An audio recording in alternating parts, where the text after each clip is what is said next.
Okay, for archival purposes, it's November 30th, 1986. We're at the home of Don Jackson, and we're talking to Guy Strait. I'm not hearing the word you're saying. Oh, I'm sorry. I'll talk louder. It's for archival purposes, for record on the tape. It's the 30th of November, and we're at the home of Don Jackson, and we are talking to Guy Strait. I don't think you remember, but back in the 60s I met you. No. You were, you had a loft. It seemed like a large loft on, I think, Russ Street. Well, that was over 22 Russ. Uh-huh. Yeah. And you were selling packets of photographs at the time, and I brought up some artwork and showed you. Yeah. This was right before you started publishing papers in the Haight-Ashbury. We were putting out several thousand pictures a day. Well, you look busy. Yeah, we had, I think we had 3 or 4 people working full time in the darkroom. Were you doing the photography? Were you doing the photography? Was I doing the photography? Yes, but not the darkroom. I did the original darkroom on all of it. In other words, determine how many seconds and so forth. But I did all the camera work. Let's go back to the beginning. Where were you born? Where were you born? Dallas, Texas. Dallas. When? Just slightly before God. March the 25th, 1920. 1920. 1920, not 18. What was your childhood like? What was your childhood like?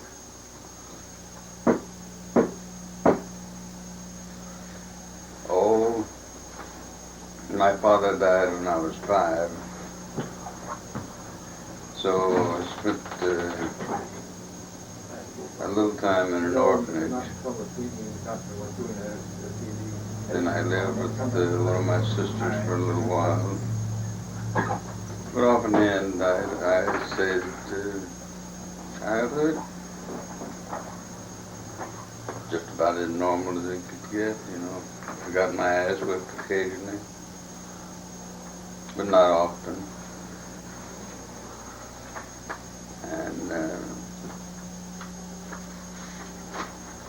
since I was redheaded, everybody assumed that I was going to be mischievous, because red hair does not run in my family. Were you mischievous? Were you mischievous? Well, if you mean beating my meat when I was 3 or 4 years old, yeah. That early? That early? As early as I can remember. And I have, or had, pretty good recollection back to where I was 5.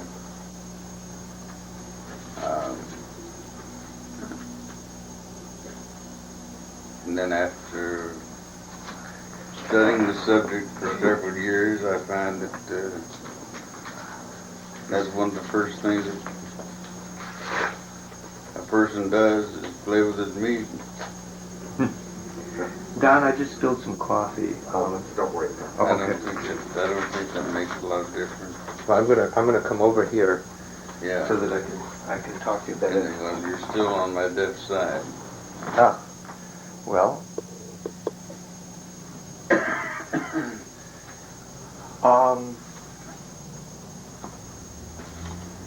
Okay. Did you know from the time you were a child that you were gay? I never was gay. You never were gay. I've been as queer as a $3 bill, but I've never been gay. What's the distinction that you make? Gay is to be part of a society.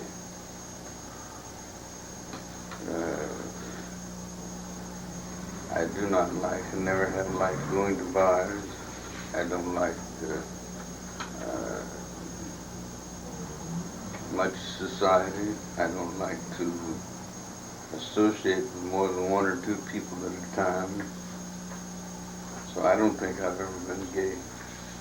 fruit, cocksucker cane, and anything you want to. I don't object to it. I don't care what anybody calls me.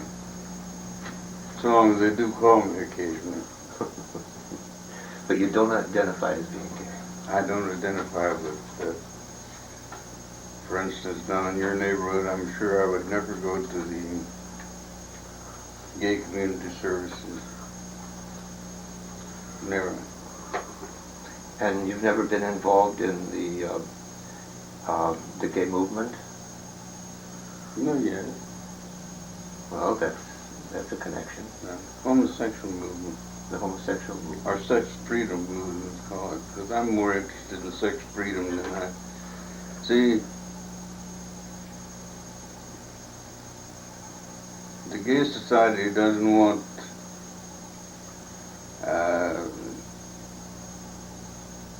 the Reverend Falwell to practice his form of sexuality. I don't give a shit what the Reverend Falwell does. That's not my business, as long as he leaves me alone. But he doesn't. What did I say? He's interfering all the time, isn't he? Isn't he interfering all the time? No. He's just making money. He's no more preaching than the man in the moon. All he's doing is performing a service for those who, in other times, will be whipping their own back with a whip flagellation. That's all. It's just. I don't think that. I've been talking to Don about that we should have a forgiveness day for the Pope. Because the old fool don't know what the hell he's talking about. Well, it seems that way. He's just beating his own back, that's all.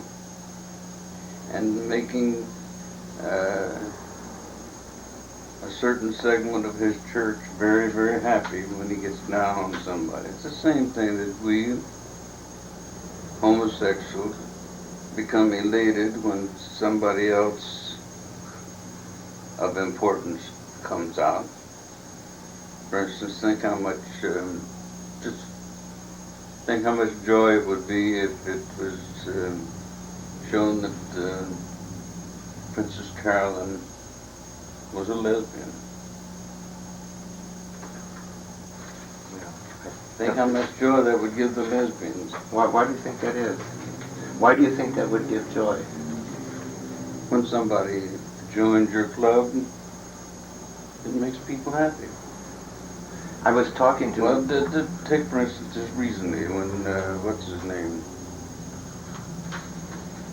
Rock Hudson. Now we've all known Rock Hudson been homosexual for at least the last 40 years. But suddenly it comes out and it's a matter of fact. And people are talking about it, they're animated talking, they're happy talking, even though the man's dying or dead. When somebody of importance comes out with the same proclivities that others have, it makes them happy that here's another one that has come out of the closet, even in dying. Did you go to school in Texas? Damn near every school they had in Texas. With the red-headed propensity? Well, yes, I was so busy down at the University of Texas that I didn't get to go to class very often. And so after one semester, they told me I wasn't wanted. The next semester, I went to Baylor. And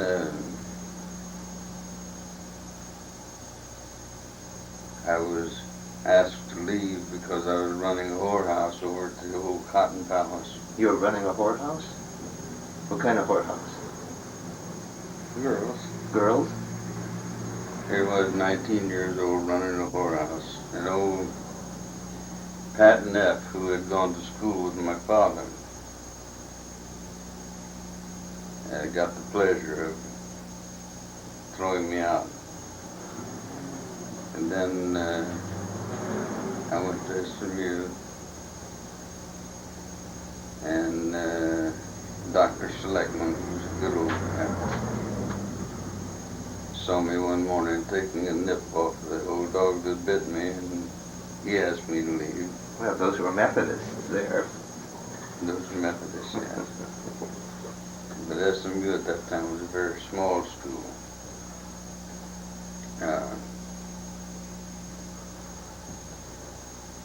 And then, where did you go?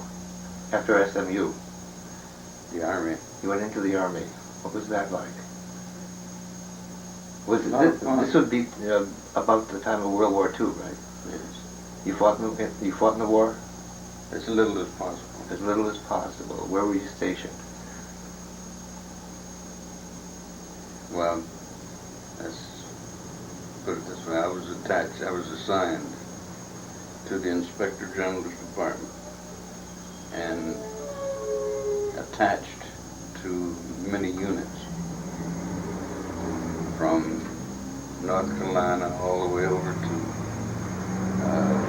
Midway, and then back to this country, and then all the way the other direction to Paris and Berlin. And your duties? Your duties were what? Observing the effects of training. In other words, see how well people performed as a soldier. Was there, did you observe much homosexuality in the services? A lot of it. A lot of it? There was a lot of sexuality. A lot of sexuality. And a lot of see, back in Texas, back in those days, cocksucking was not between two men. A cock did not grow in a man, it grew in a woman. So if someone was called a cocksucker, that means that he ate pussy.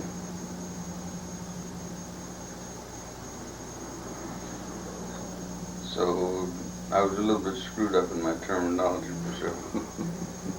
Not just gone. But there was a lot of it. I remember once in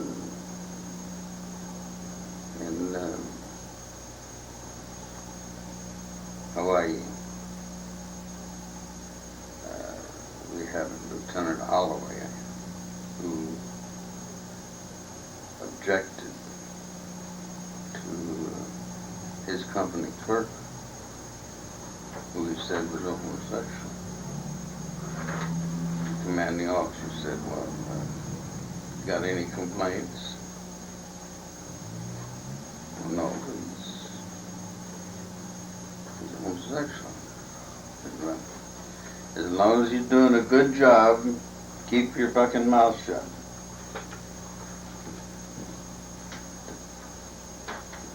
The Army wasn't very disturbed back in those days about homosexuality. They were more disturbed about syphilis and gonorrhea. They did. I don't think I recall, and I made many investigations. I don't think I recall a single time when anyone was given any hard time for homosexual action. Because of the war, or because of the nature of the military? There certainly have been people I since think then. because nobody really gave it then. Nobody really.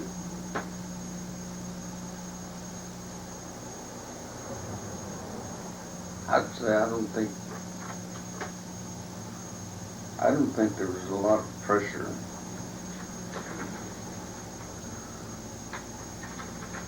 until maybe in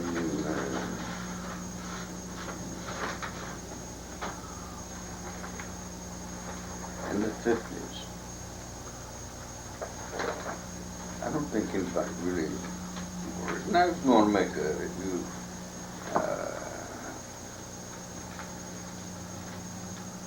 if you want to make a cause celebrate,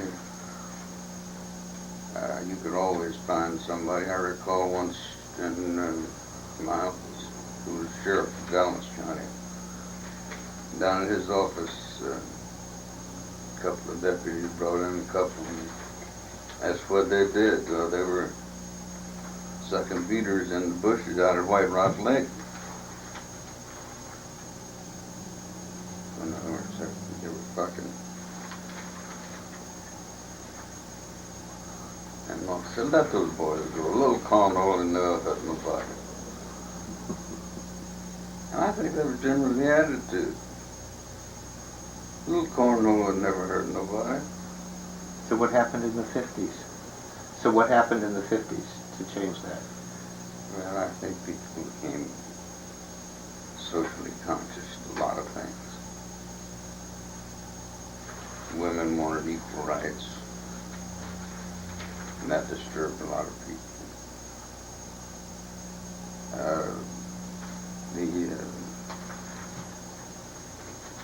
The blacks were marching. There was a lot of social upheaval, far more than there is nowadays. I don't recall anyone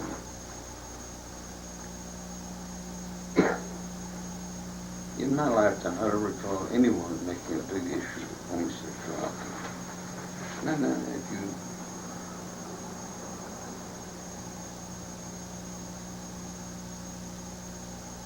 I think there was a man in Governor Ferguson's office who made an issue of himself being a homosexual. And Ma Ferguson ran him out of town. She was the governor after Paul Ferguson. Paul Ferguson ceased being the governor just before they impeached him, because he was selling pardons from the state prison.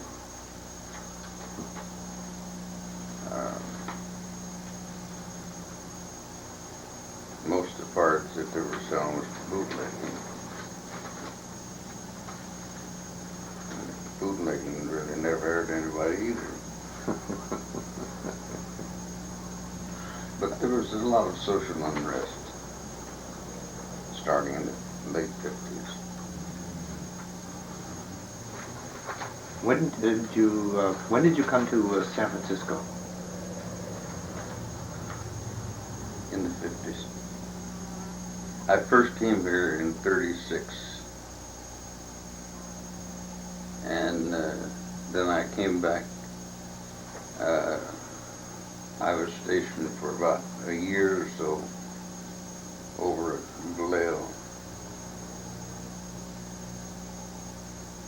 And then I came back to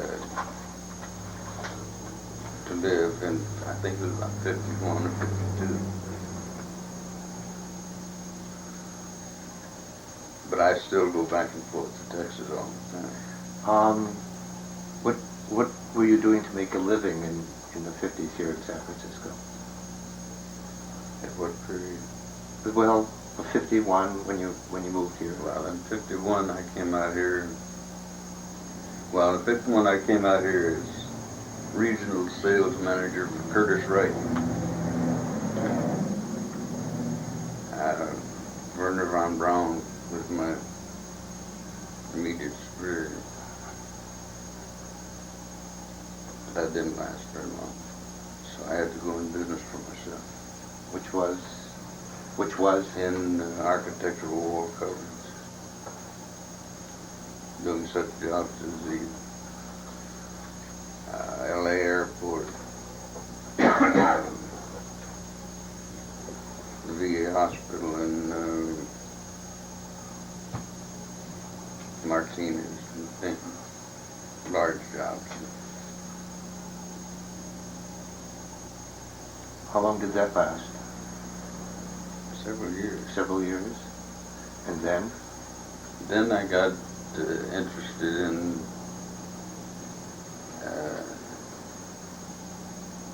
a young man who was in the Army down at Fort Ord.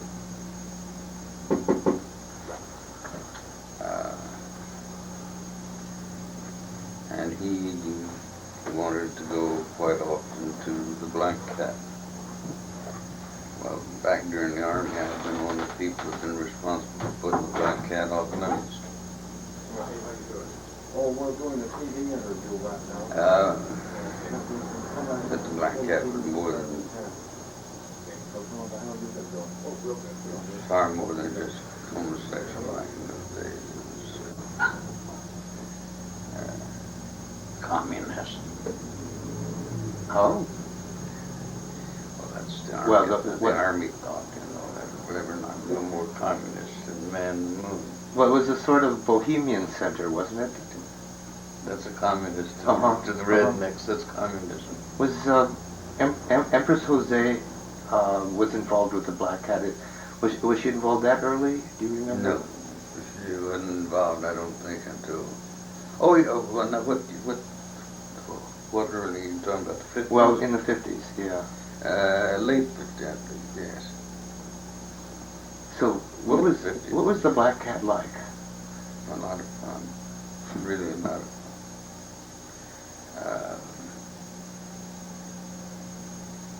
On Sundays, I used to take the stage with a speech. Well, first I was writing some speeches for Jose, having to do with politics.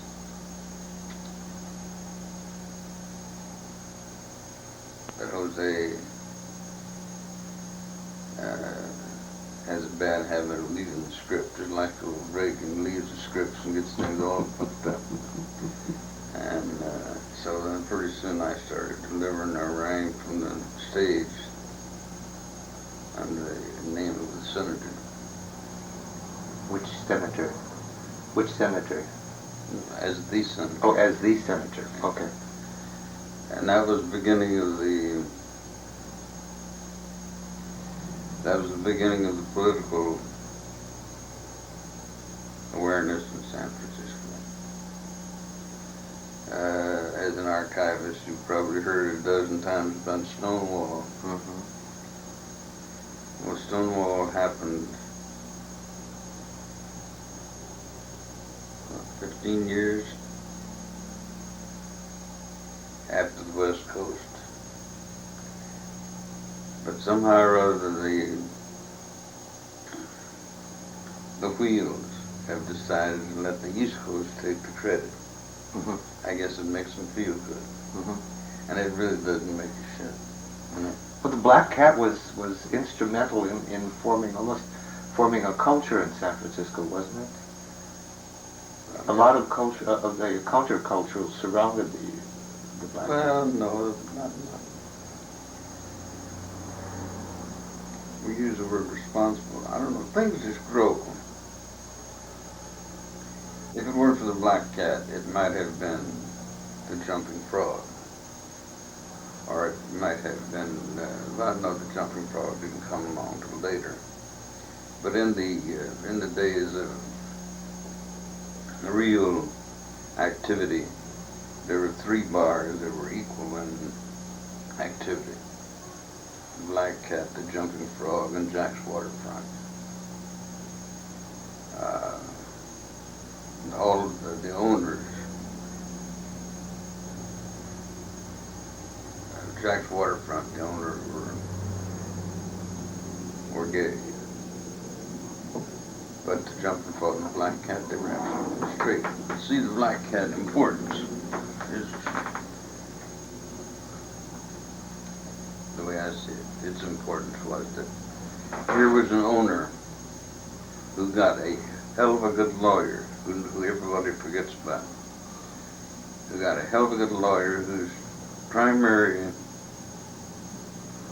push was that homosexuals have a right to assemble. Because the law in California was to take away the right of homosexuals to assemble in any place that has a license to serve booze. And Morris Lowenthal was the lawyer. He just died a few months ago. he argued this and finally took it to the California Supreme Court and won. That homosexuals did have a right to assemble anywhere. And then the big club from the ABC was then taken away from them because this is the way they were taking away licenses. All they had to do was say, homosexuals assemble there. And all they had to do was just, this agent gets up and says, yes, I was there on such and such a night, and I saw two men kissing each other, and I saw another man feeling another man's privates. Then another agent comes up and says he doesn't have to name our people or anything. All he has to do is to testify. You get 3 of them to testify, the license is gone. Well, in San Francisco, a license at that time was worth $50,000. So nobody was going to put up a liquor license and let it turn into a gay bar because they'd lose their license. Now, a beer license only cost $300, so they could have a beer joint and let it run for a year or so, make enough money, and didn't make any difference. But in the meantime, some people would be crucified because the cops would go in and arrest this one and that one and that one. And then comes the owner under the table for a payoff. In California, that was the #1 thing. And nobody yet has been prosecuted for taking the payoff for a gay bar. Really? In California. Mm-hmm. They were in New York because in New York they said it was the crime family doing it. The same crime family we had out here, the Smith, the Joneses, the Browns, and so forth.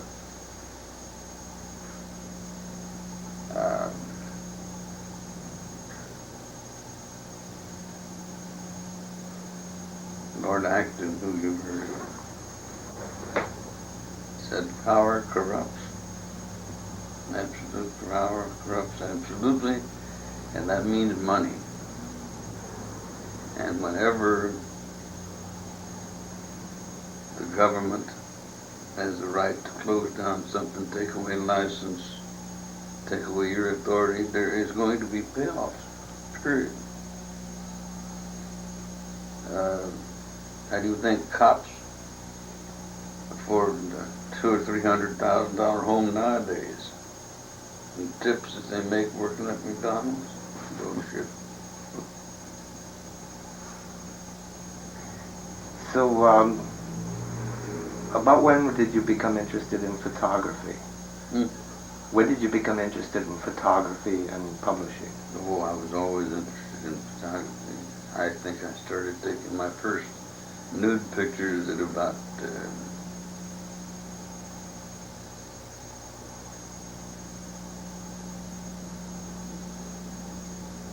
I think I was 12 or 13 when Kodak had their 25th anniversary. They gave away what they called their little brownie camera. And I used one of those for many years. But you found your friends for models, or who modeled? You'd be surprised how many people would jump in front of a camera. How did you get them developed?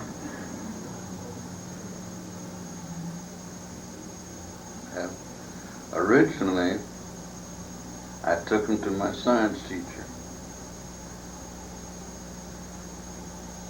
And it turned out that he was a collector of such things anyhow. I didn't know it when I took him there. I didn't know you weren't supposed to do this. But I never did develop any film until I guess I was 40 years old before I developed my first film and did my first dark film. About 1960? And you Because I was doing so much, and I was paying a guy here in town who died a few years back, Jay Bryan. I was paying him, I think, $2 a roll to develop my film. It's an outrageously high price. So I learned how to do it myself, and it's as fucking simple as pathetic. But I was shooting a model, I was shooting a dozen rolls. And just recently I went down to buy a couple of rolls of film. And the man behind the counter said that would be $8.50. You gotta be kidding. Keep it.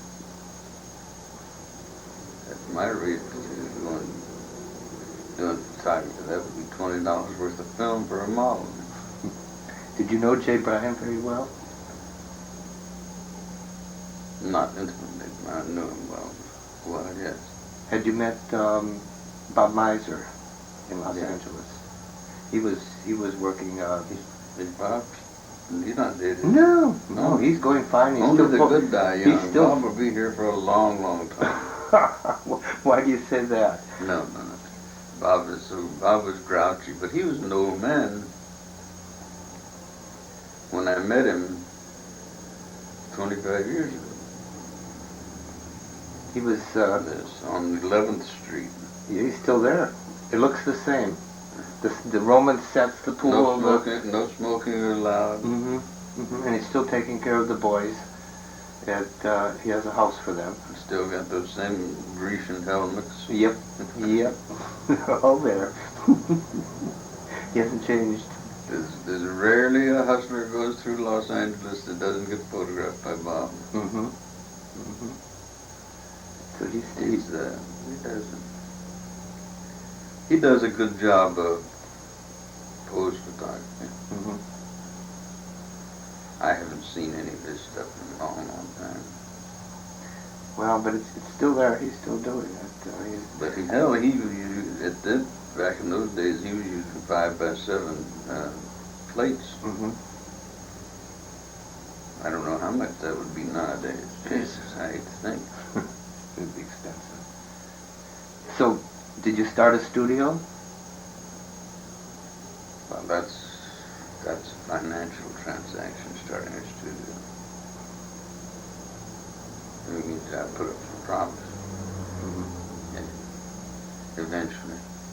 You can tell all my nude photography basically by looking to see if there's any living plants in it. There's always had plants in it. Always had plants. And I understand that the Advocate has recently put out a limited edition carrying some of my stuff.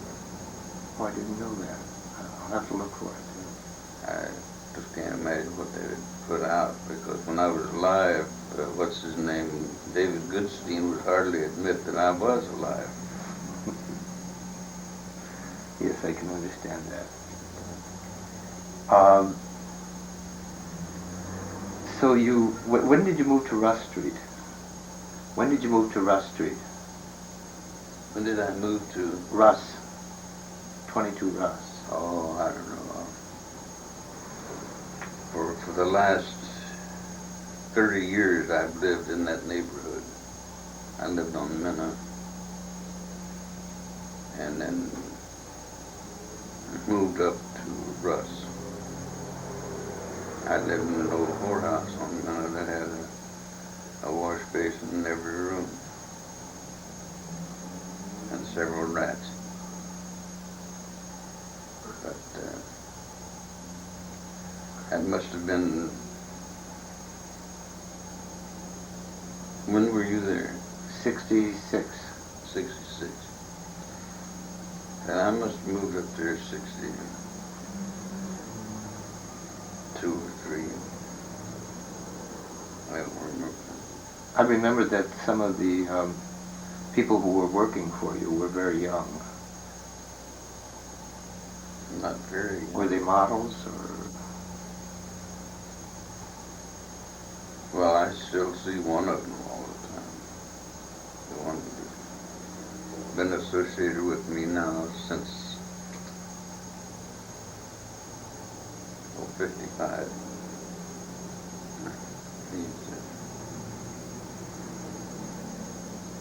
Doesn't live in San Francisco anymore. But, he's been my right hand for a long, long time. And then it was in '66 that the hippie thing really blew up. Well, if you saw a man working on a layout, that's the one I'm talking about that's been with me for so long. Well, when I was there, it was right before this. First, the Oracle started in San Francisco. Do you remember that? It was at the Mint on Haight Street. It must have been just before the Oracle came public, because it was actually about a year old before it came public.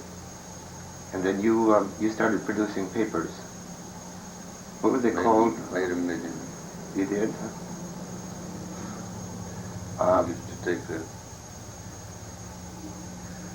We used to take a big construction wheelbarrow full of quarters to the Bank of America every morning.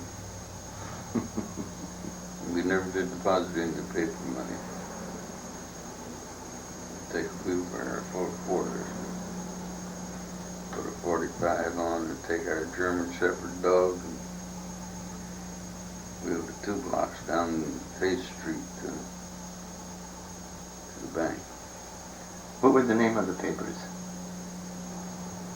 Well, there was the Haight-Ashbury Tribune, the Haight-Ashbury Free Press, the Haight-Ashbury Love, and then Maverick.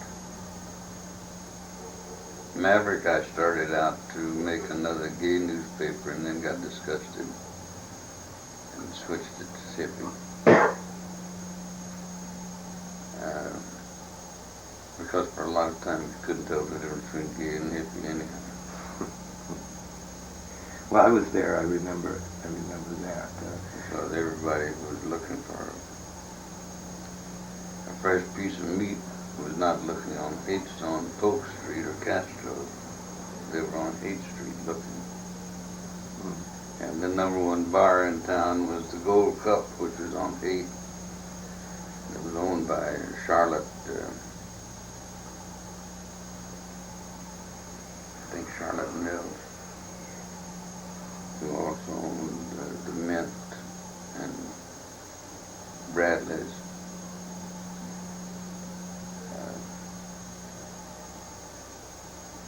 So how long did these newspapers last?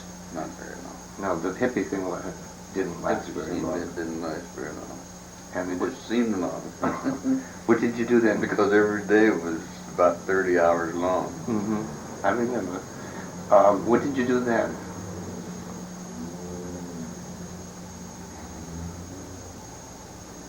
Then I published Boy magazine. What were the names of some of them? And What were the names of some of them? Nakeds, Naked Teens, Sun Children,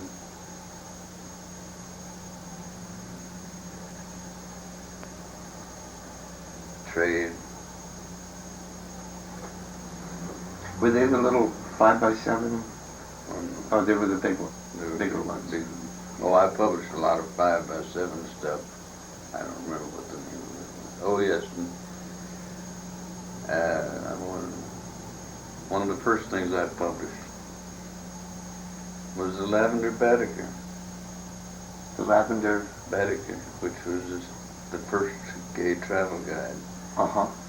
And most of the gay travel guides you see nowadays are nothing more but knockoffs from it. One of them, what's his name? For a couple of years, what's his name? Bob Dameron. Mm-hmm. Carried a listing called the Maison Poulet. At 133 Mena. That in French means the chicken house. And 133 Mena was my residence. Was it the chicken house? And he carried it for 2 or 3 years. Was it indeed the chicken house? No. No, but a lot of places had to be given names because in the beginning in gay collection places, a lot of places didn't have names. For instance, in Minneapolis, the back room at Murray's was well known for its community singing, but it was not well known as the best pickup joint in all of Minnesota. But it was. Were you in Minneapolis? Many times. Did you live there or just visit? Huh? Did you live there or just visit? No, I just traveled through there. The what was it? DMI. Well, see, one reason I could publish what do you call it? A travel guide is that I traveled the United States for U.S. Plywood for 2 years, and I covered this country just like I covered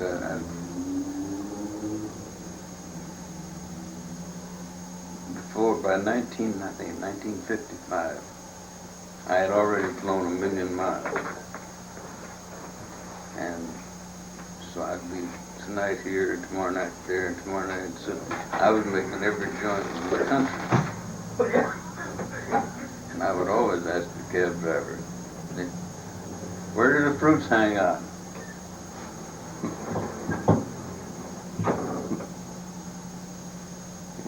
Because I'm not disturbed by what anybody calls me. It really doesn't make a rat's ass to me what they call me. I could care less. Now, if somebody's paying my bills, I might be disturbed about what they think of it. But if they're not paying my bills, I don't give a damn what they think of me. Well, okay, now we're up to about 1970. What were you doing about 1970? Movies. Little 200-foot movie. What was what name was your studio? DOM. DOM? I remember that. I told everybody it stood for Dominus Obiscum Massimo, which is the Pope's signature. It didn't, it stood for Dirty Old Man. Dirty Old Man. But I was doing movies all over the world. And then, we left out Alabama.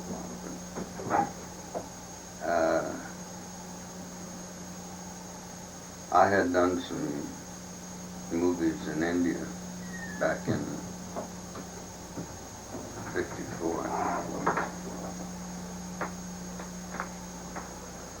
And I sold those, and I had collected some, and I knocked those off. And then I started shooting and started putting out 4 200-foot movies a month, not a month, close to a month. Making money like no tomorrow. And spending.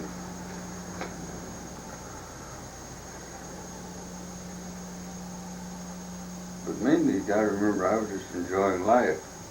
All this work just comes along as a side issue. My friend Ron, who was here in San Francisco, I'd call in and ask him how we're doing. He said, well, you better get back and put out a mailer because we only have a few thousand left in the bank. So wherever I was, I'd shoot the rest of the movies I had planned and then fly back to San Francisco, put out a brochure, and wait 10 days for the money to start rolling in, then I'd take off and go somewhere else.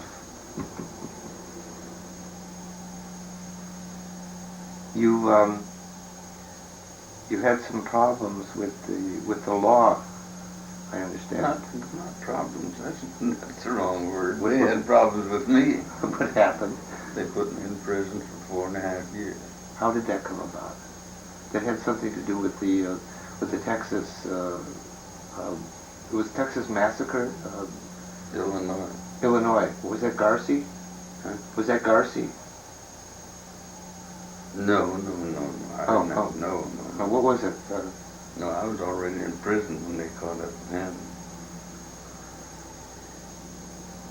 In 72, no,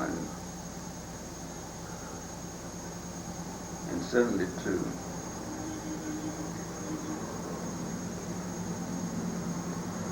I shot a movie in Rockford, Illinois, of 3 kids.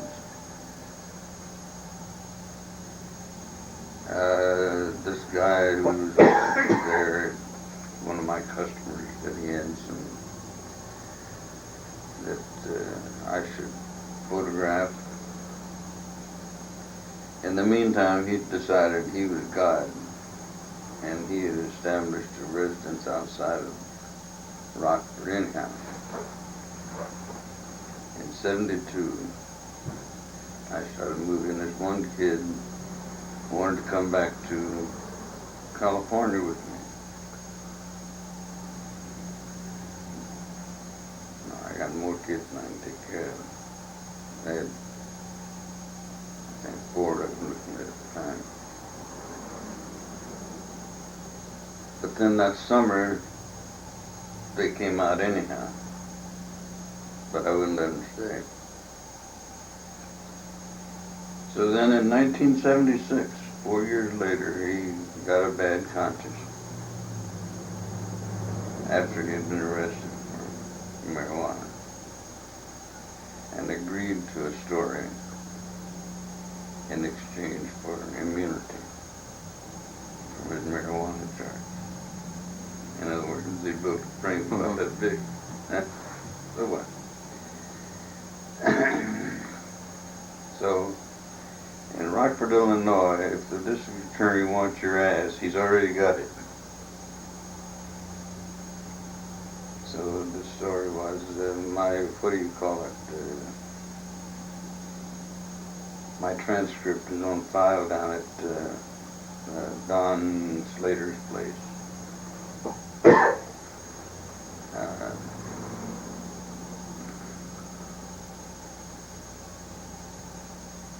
Which is nothing more than exercising and bullshit, but nevertheless, I beat the case in the Illinois Supreme Court, and then they took me back to Rockford and were getting ready to try me again. What were the charges? This time the same charges as before. Which were? Well, the original charges was that I sucked this boy Peter. But the charges ended up that I fucked him. But then the new trial was that starting off again that I sucked his Peter, although he had said under oath both directions. So it didn't make any difference. But I knew I could beat it. But this time, I would have to stay in the Winnebago County Jail for about 5 years because I'd have to go to the United States Supreme Court and to litigate a ruling of the court in Illinois. And I'm not staying in anybody's county jail. I'll go to prison, but not the county jail. Prison's not so bad. It's kind of fun. I shouldn't say that for the record. Just off the record. Never had so much sex in my life. Fine sex.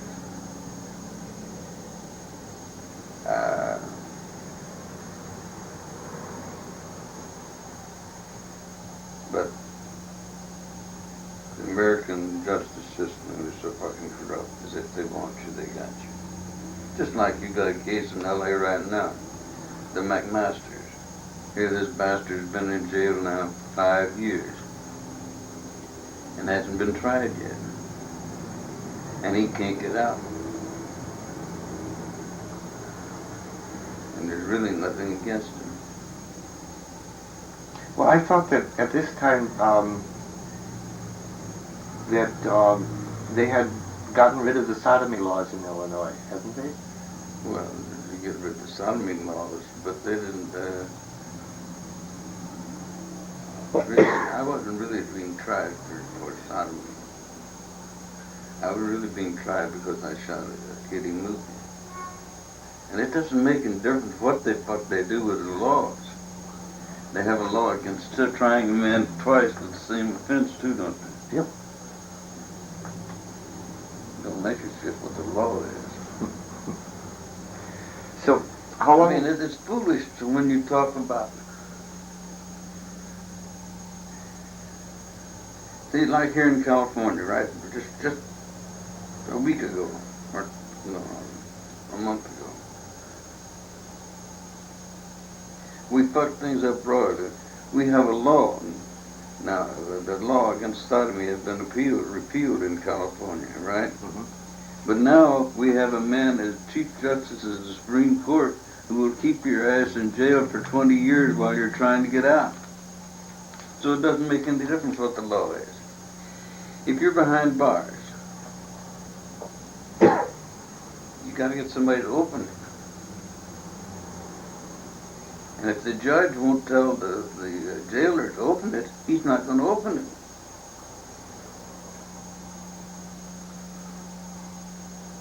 I was in prison, and the warden called me down. The warden, the assistant warden, who turned out to be a very fine friend.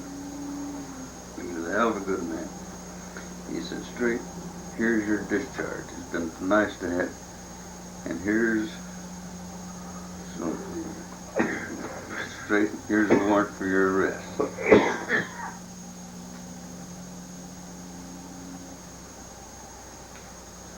straight from prison to the county jail to be tried again. And there's no assurance that you get released by the U.S. Supreme Court. There's no assurance that you'll be arrested again for spitting on the sidewalk, although you haven't been on the sidewalk for 5 years. I hadn't been in Illinois for 4 years. And the statute of limitations was 4 years. But I'll tell you something about the statute of limitations. It doesn't run if you're not in the state. Oh, I didn't know that. Huh? I didn't know that. Yeah, a lot of things people don't know about the law. I didn't know it either. Uh-huh. So how long did you spend in prison? 4.5 years. 4.5 years. When did you get out? July the 23rd, 1980. And then what did you do? Nothing. Nothing. That's what I've been doing for the last 6 years. How did you get involved with Don Jackson and the Church of St. Well, I came over. See, I'm a sort of an unusual queer. Mm-hmm. I don't particularly enjoy sucking cocks. I just enjoy fucking and having my cock sucked. And I came over looking for some action.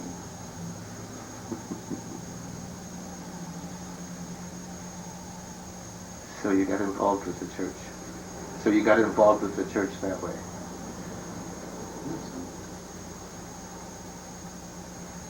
But I still, at Don, tell you from time to time I withdraw from, you know,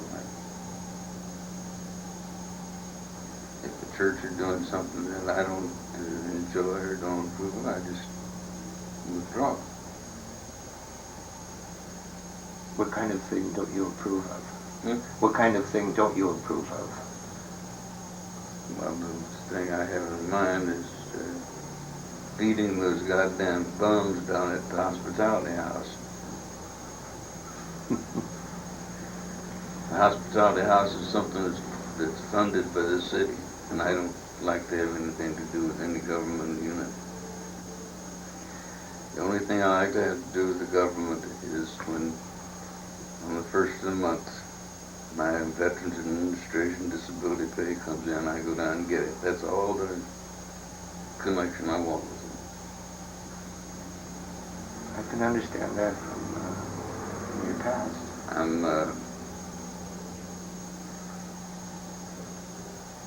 Since it would take more time than you have tape to do it, I would say that I am a honest to God, strict constructionist.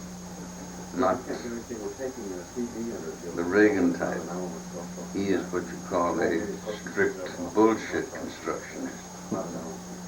But I believe that the government has no business fucking around with individual people.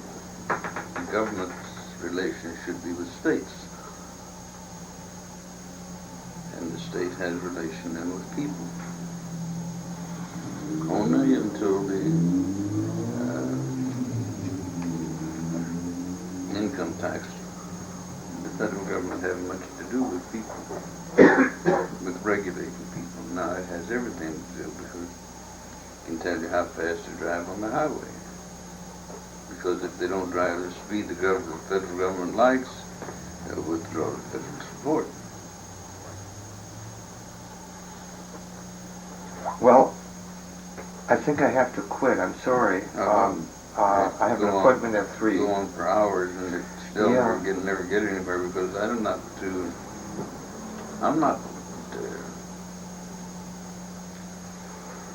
there's Morris down there can tell you. Morris and I disagree on damn near everything, but we can remain friends.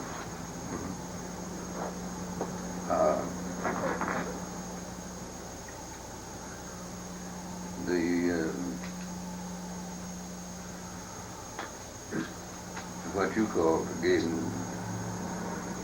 is the most over-structured and under-organized thing in God's green earth. They have an organization for everything, and the same people belong to all of them. So tonight they go to the Concerned Republicans meeting, and next Tuesday they'll go to the Democrats meeting. Well, I don't think it's quite that bad. No. But I think that between that and the atheists going to the MCC is just about, it's only two that are not all inclusive. Because one will be president of this, and another one's secretary of that, and they'll leapfrog. And I'm certainly not going to follow the recommendations of anybody on who to vote for, because I have a better sense of who I want to vote for than they do. Now, there may be some people who need somebody to tell them who to vote for. Well, those are the ones who should not be allowed to vote. Probably true. Like, for instance, in the last election, these silly motherfuckers tried to combine Proposition 63 and 64. And then, by doing so, soundly defeated 63. If they'd left it alone, I think 63 would have won. They tried to do that in Los Angeles too. And see, it's my belief that the less homosexuals do things for solidarity, the greater inner strength they will have. We do not need anyone. There's nobody. We don't need blacks, we don't need Chicanos, we don't need liberals, we don't need conservatives. But we need to concentrate only on those things that have to do with sex. Not with those things that have to do with whether or not I wear a fur coat. Because I don't think that whether I wear a fur coat has a fucking thing to do with homosexuality. It might be a humanitarian issue. Okay, fine. Go to the humanitarians with it then. But stay out of the homosexual field. don't connect it with don't connect it with sexuality, when you might lose part of your force here to gain something here, when chances are you'll lose force on both of them. We have more to do with reworking the laws on sex, reworking the laws having to do with incest, reworking the laws having to do with the age of consent, reworking all laws having to do with sex. In fact, you just wipe them all off the fucking books. And don't worry about all these other side issues, because it was not a homosexual revolution ever. It was a sex revolution. And we couldn't, the most important man in the homosexual revolution was Jefferson Poland, who would not have anything to do with the homosexual. But he was the man that made sex a respectable thing to talk about.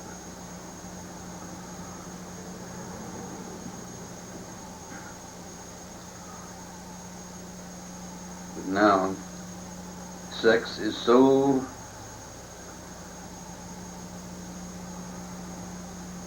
much bullshit here in San Francisco that they've forgotten how to do it. When you read the advertisement that this San Francisco Foundation is putting out, they said that 80% of the people are using condoms when they suck a cock. If you believe that, I got a bridge I'd like to sell you cheap. That's the biggest bunch of bullshit you've ever heard. But nobody makes any comment, because the AIDS Foundation is beyond reproach, because they are looking after AIDS. This is all bullshit. They're not looking after AIDS, they're looking after AIDS education. People who've got AIDS can't get a fucking thing done there. Advice. Here's this pamphlet, here's another pamphlet, here's another pamphlet. Don't try to read them here, go somewhere else and read them. But that's education. Millions of dollars worth of education.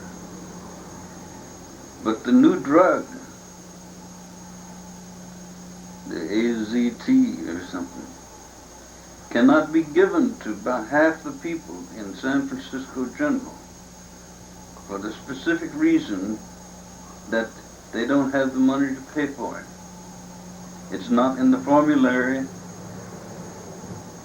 therefore the federal government will not pay for it. You think the AIDS Foundation is doing it? No, man. They want to tell you about those 80% that are using the rubber for sucking cocks.